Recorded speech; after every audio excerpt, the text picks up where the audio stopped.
What's up, KAG? Kapag narinig mo ang salitang crypto, ano agad ang pumapasok sa isip mo?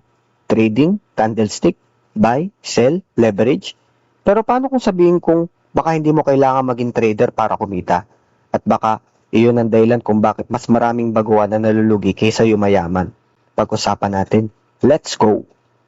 Kapag nagsisimula tayo sa crypto o kahit sa anong investing, parang isa lang nakikita natin sa social media. Mga taong kumikita ng libu-libong piso sa isang trade.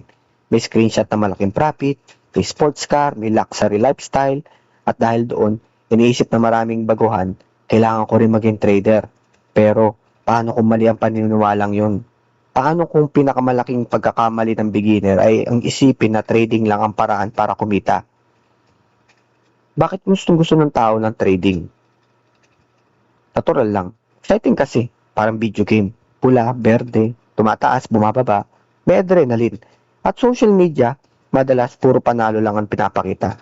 Hindi mo nakikita yung 10 talo bago ang isang panalo. Maraming professional traders ang hindi rin nananalo araw-araw.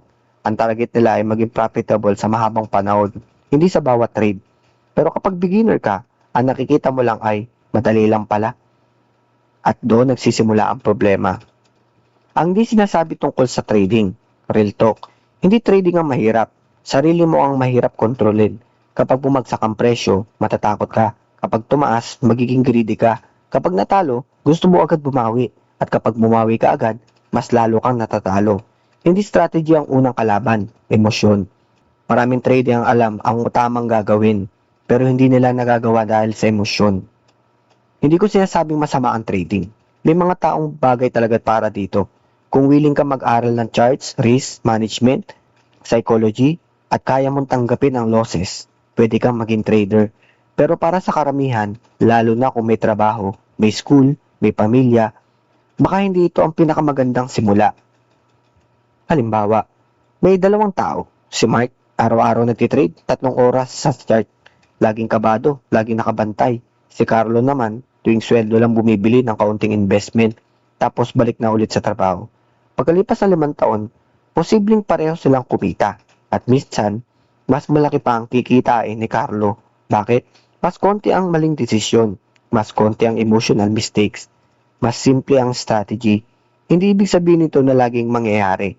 Pero pinapakita nito na mas maraming galaw ay hindi automatic na mas malaking kita.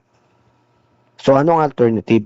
Dito papasok ang konsepto ng long-term investing. Imbis na hulaan ng presyo araw-araw, unti-unti ka nag-iipon ng asset. Hindi ka umaasa na yayaman bukas. Ang iniisip mo, paano ko aangat pagdating ng 5 o 10 taon? Mas boring. Oo. Pero maraming financial habits ang boring. Pag-iipon, budgeting, emergency fund, long-term investing. Hindi sila exciting, pero sila ang madalas na gumagana.